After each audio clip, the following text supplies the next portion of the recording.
কখনো কি ভেবেছেন রুকুতে কেন আজিম পড়েন, সিজদায় কেন আলা? কখনো কি একবার ভেবেছেন হাত বাঁধার সময় আল্লাহু আকবার, রুকুতে যাওয়ার সময় আল্লাহু আকবার, সিজদায় যাওয়ার সময় আল্লাহু আকবার, বৈঠকের সময় আল্লাহু আকবার, রুকু থেকে ওঠার সময় কেন সামি আল্লাহ বলতে হয়? এবার আসেন, এই কোরআন তেলাওয়াত আমাদের কাছে দাম কদ্দুর দেখেন।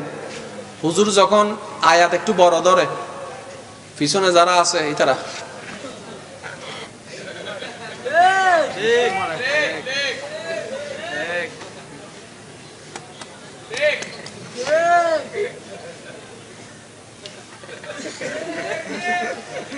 হুজুর নামাজ যাতে শেষ করছি, হুজুর এখন হুজুর সুইচটা কেন হন? আমি আমার অবস্থা বলি না, আমি আমাদের অবস্থা বলেছি। তাহলে কোরআন পড়া মানে আল্লাহর সাথে কথা বলা, সেটার কোনো মূল্যায়ন আমাদের কাছে কেন জানেন? কোরআনকে আমরা জেনেছি, বুঝি নাই।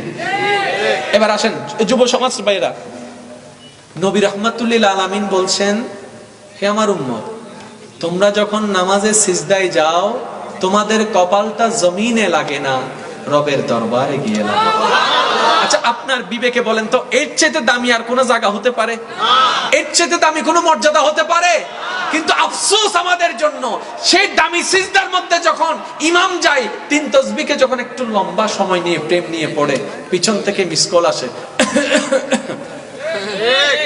তার মানে হুজুর আমারটা শেষ হয়েছে, আপনারটা শেষ হইলে কমতিটা কোথায়?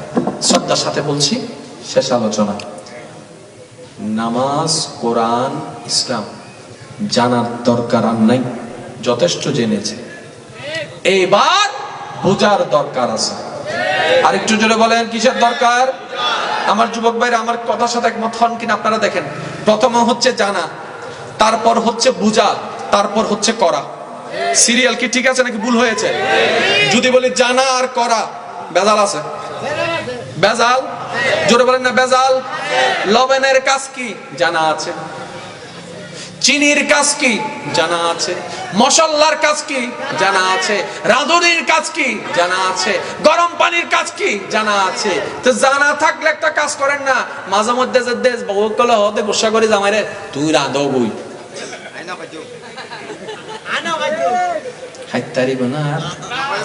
বেশিরভাগ কম বেশি হয়তো রান্না করতে জানা, যদি আরে দেয় বরবাতির নহব তো লবণ আছে তো, বউ বলতেছে লবণ দিছি, মশলা দিছি, রাঁধতে পারেন না কেন? বউ জানি হন্নান কি হদ্দুরি বুঝির। তাহলে একটা জিনিস জানা, একটা জিনিস বুঝা, আর একটা জিনিস করা। কয়টা জিনিস বলেছি ভাইরা? যত জামিলা জানার মধ্যে, বুঝার মধ্যে কোন জামিলা। এবার যদি আপনি আমাকে হঠাৎ করে এখানে বসায় দেন, কোনটা ভলিউম, কোনটা ইফেক্ট, কোনটা ইকো, কোনটা রিভার্ব, কোনটা বেস, কোনটা হাম, আমাকে সব কিছু জানাই দিলেন, এবার আমি চালাতে পারবো না কেন? বুঝছি না তো, কতটুক দিব, কতটুক ছাড়বো, কত ভোল্টেজে কতটুক। এই জিনিসটা বুঝতে পারলে জিনিসটা পারফেক্ট হয়। এবার আমি প্রশ্ন করবো, আপনার উত্তর দিবেন। নামাজ অবস্থায় কেউ যদি হাত ছেড়ে দেয়, নামাজ থাকবে? আমি সবার মুখ থেকে শুনতে চাই। নামাজ অবস্থায় কেউ যদি নামাজে হাত ছেড়ে দেয়, নামাজ থাকবে? নামাজ অবস্থায় কেউ যদি হাত খুলে ফেলে, নামাজ থাকবে? সবাই একমত আছেন তো? জোরে বলেন না, সবাই একমত আছেন তো? এক মিনিট বাদে কিন্তু কেউ পাল্টাই যাবেন না। সামি আল্লাহু লিমান হামিদা, রব্বানা লাকাল হামদ। হাত কি বান্দানা খোলা?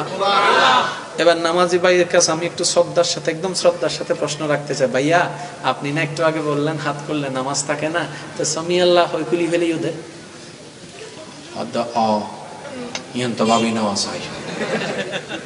কখনো কি ভেবেছেন রুকুতে কেন আজিম পড়েন, সিজদায় কেন আলা? কখনো কি একবার ভেবেছেন হাত বাঁধার সময় আল্লাহু আকবার, রুকুতে যাওয়ার সময় আল্লাহু আকবার, সিজদায় যাওয়ার সময় আল্লাহু আকবার, বৈঠকের সময় আল্লাহু আকবার, রুকু থেকে ওঠার সময় কেন সামি আল্লাহ বলতে হয়? এটা কখনো ভাবার আমাদের টাইম? যার কারণে নামাজ পড়েছি, বাটপারি কমে নাই। জোরে বলেন না। কারণ রব বলছেন as-salatu তানহা আনিল ফাহশাই ওয়াল মুনকার। আমি রব ফাইনাল ঘোষণা দিলাম, যার কাছে নামাজ থাকবে সে কখনো বাটপার হতে পারে না। বাস্তব চিত্রে দেখলাম নামাজি আছে, সুদুদি কমে নাই, নামাজি আছে, বাটপারি কমে নাই, নামাজি আছে, জায়গা দখলকারী কমে নাই। তাহলে আল্লাহর কথা তো মিথ্যা হয়ে গেল। রব বলে আমার কথা মিথ্যা নয়, তোমাদের ভিতর ভেজাল। তাহলে আপনি কি চান 10 জনের মতো হতে? আপনাকে তো পাল্টাতে হবে না। সেজন্য আমি অনুরোধ রাখবো, জানা যতটুকু জেনেছেন আলহামদুলিল্লাহ, এবার জিনিসগুলাকে নিয়ে একটু গবেষণা করেন। ওয়াল্লাহি রবের প্রেম যেদিন আপনার অন্তরে স্থান পেয়ে যাবে, আপনি সেই দিন থেকে পাক্কা মুসলমান হওয়া শুরু করবেন। সুবহানাল্লাহ।